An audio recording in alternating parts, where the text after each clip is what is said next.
Bonjour la Surf Church. Est-ce que ça t'arrive à toi aussi de te lever, aller chercher quelque chose dans une autre pièce et quand tu y arrives, tu ne te souviens plus du tout de ce que tu cherchais? Moi, ça m'arrive tout le temps. Et ma pauvre femme, elle essaie d'être gracieuse et patiente avec moi. On est par exemple assis à table pour déjeuner avec les enfants et elle va me demander d'aller chercher quelque chose dans la cuisine, la mayonnaise. Je vais dans la cuisine et là, qu'est-ce que je vois? Je vois des raisins secs par terre que les enfants ont dû distribuer un peu partout. Bon mari que je suis, je prends la pelle et la brosse, je ramasse les raisins secs, je les mets à la poubelle.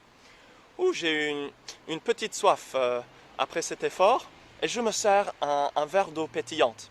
Je vide la bouteille de Perrier et je la mets dans le bac de recyclage. Et je constate que le recyclage commence à déborder un peu. Je sors le petit chariot et je prépare le recyclage et la poubelle pour sortir plus tard. Mais il ne faut pas oublier la famille, ils m'attendent dans la salle à manger. Et quand j'y arrive, quand je m'assieds à côté de ma femme, elle me regarde avec un air incrédule. Mais Powell, qu'est-ce qui t'est arrivé?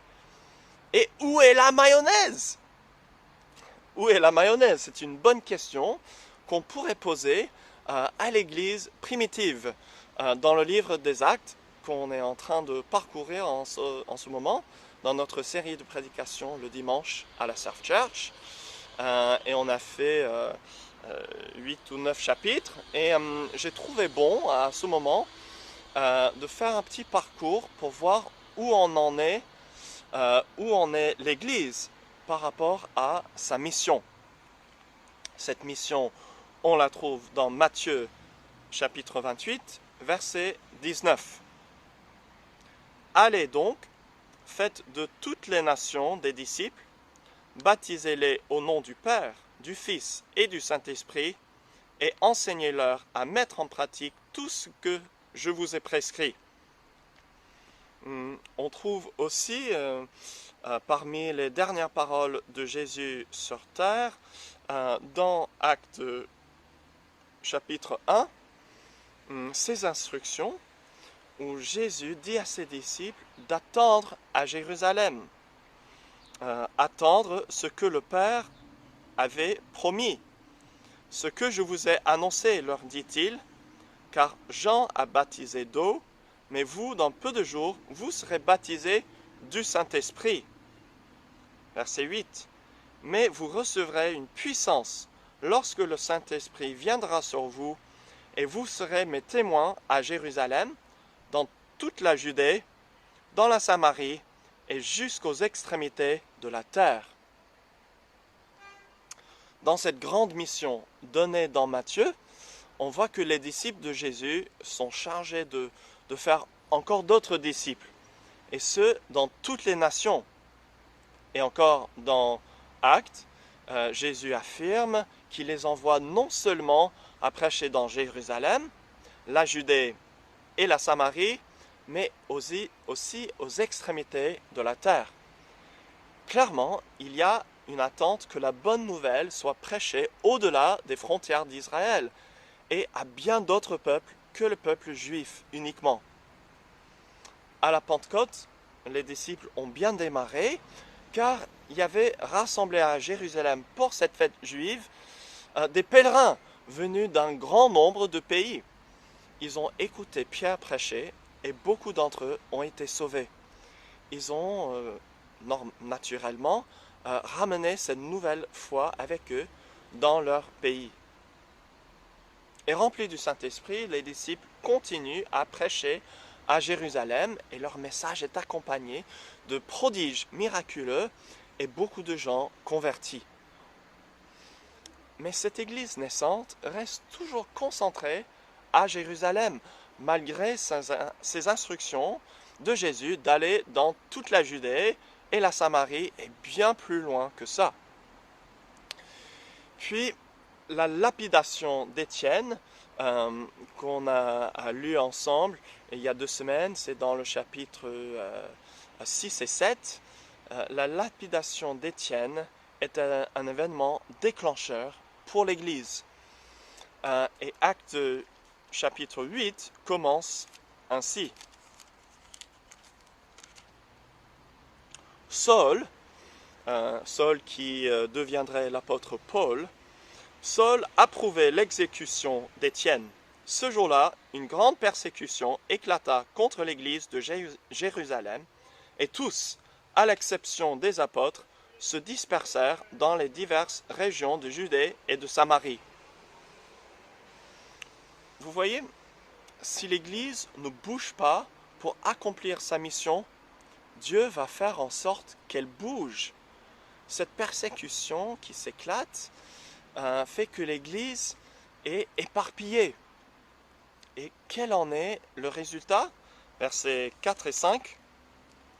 Ceux qui avaient été dispersés allaient de lieu en lieu et annonçaient la bonne nouvelle de la parole. Philippe descendit dans la ville de Samarie et y prêcha le Christ. Et beaucoup de Samaritains mettent leur foi en Jésus. Continuons à chapitre 9, verset 31, qui résume la situation actuelle.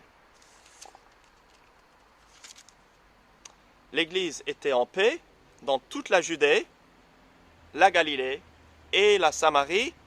Elle s'édifiait, marchait dans la crainte du Seigneur et grandissait grâce à l'aide du Saint-Esprit. Gloire à Dieu! Mais n'oublions pas la mayonnaise. C'est quoi la mayonnaise pour cette église primitive et pour nous aussi d'ailleurs? C'est toutes les nations jusqu'aux extrémités de la terre. Et pour l'instant, l'on ignore totalement les non-juifs, les païens. Pourquoi? Parce que Jésus était juif et le Messie du peuple juif. Et les disciples, qui étaient juifs aussi, bien sûr, n'ont pas encore eu cette révélation que Jésus est aussi le sauveur de toutes les nations, même si Jésus leur a dit lui-même.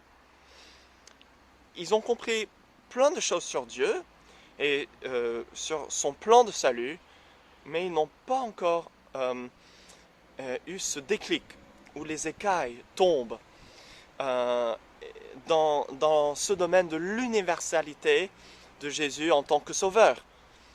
Vous voyez, Dieu aime tous les peuples de la terre et désire que tout être humain se tourne vers lui en plaçant sa foi en son Fils unique, Jésus. Alors, quelle est la mayonnaise pour nous, la Surf Church?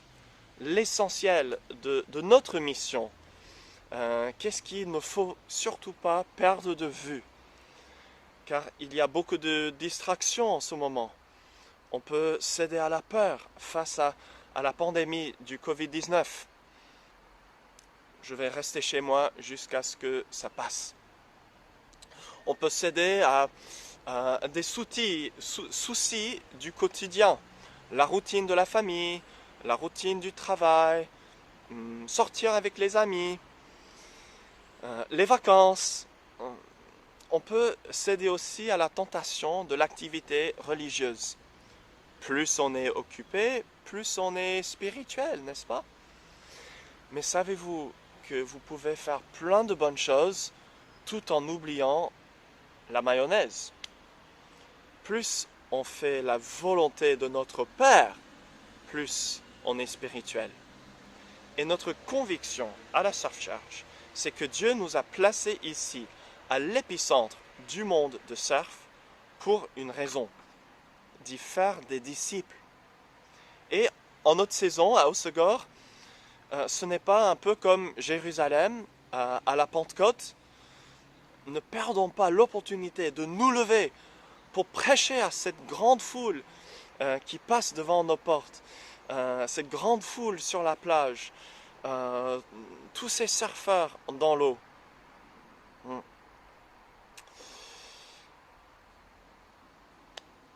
Et pour ta vie personnelle, quelle mission est-ce que Dieu t'a confiée? Dieu t'a déjà parlé dans ton cœur? Alors, garde le cap, recentre-toi. un mentor m'a donné ce conseil utile, c'est si tu ne sais pas quelle est la volonté de Dieu en ce moment, pose-toi cette question. Quelle était la dernière chose qu'il t'a dit? Et reviens sur ça et continue dans ce sens jusqu'à ce qu'il te redirige. Et n'oublie pas qu'au-delà des instructions individuelles que Dieu peut nous donner, il a déjà révélé sa volonté pour nous dans sa parole. L'Église a cette grande mission de faire des disciples de toutes les nations. Et nous sommes l'Église. Allons-y, mes frères et sœurs. Que Dieu vous bénisse.